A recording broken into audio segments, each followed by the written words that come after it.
Filter dekat dalam dia ni, dia boleh halang gas-gas yang bahaya dari masuk ke dalam paru-paru korang. Yang ni face mask yang korang boleh pakai bila buat kerja yang handle gas-gas yang bahaya.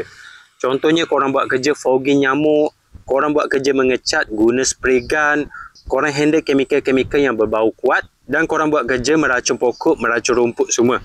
Pakai face mask ni, baru paru-paru korang lebih selamat. Yang ni face mask dipakai filter yang jenis boleh buka pasang macam ni.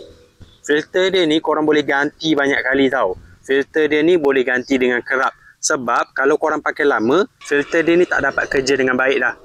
Setiap kali pakai lama, ganti je baru. Korang tak payah nak sayang dia punya filter ni. Sebab filter ni banyak jual spare part dan harga dia pun tak mahal. Untuk pasang filter dia ni, korang tinggal samakan je macam ni dan tinggal klik dia punya casing ni.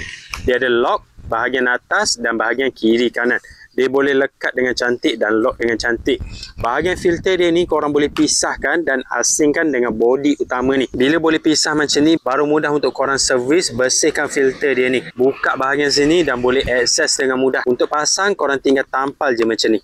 Pakai face mask ni korang dapat jimat banyak tau. Kalau korang jaga body dia ni dengan elok, korang boleh pakai banyak kali dengan tukar dia punya filter ni sahaja. Macam ni baru jimat banyak. Dia punya filter ni korang standby banyak keping.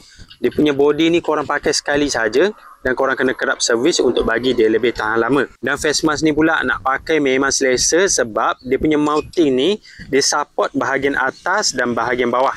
Jadi bila korang pakai lama, bila ada dua mounting macam ni, baru face mask ni boleh grip dengan cantik dekat muka korang. Macam ni nak pakai lama baru selesa.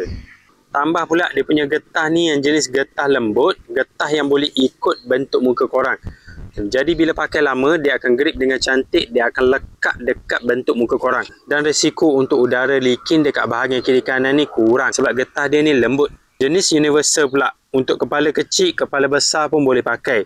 Korang boleh adjust je dia punya getah ni bagi ngam-ngam dengan saiz bentuk muka korang. Adjust jangan bagi terlalu ketat dan jangan bagi terlalu longgar. Sebab nak pakai lama, kalau ketat sangat tak selesa.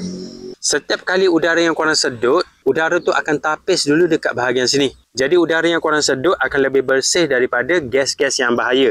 Bila korang hembus, dia akan keluar dekat bahagian sini dan terus keluar dekat bahagian bawah sini. Jadi macam ni baru lebih selamat untuk paru-paru korang kalau handle gas yang bahaya.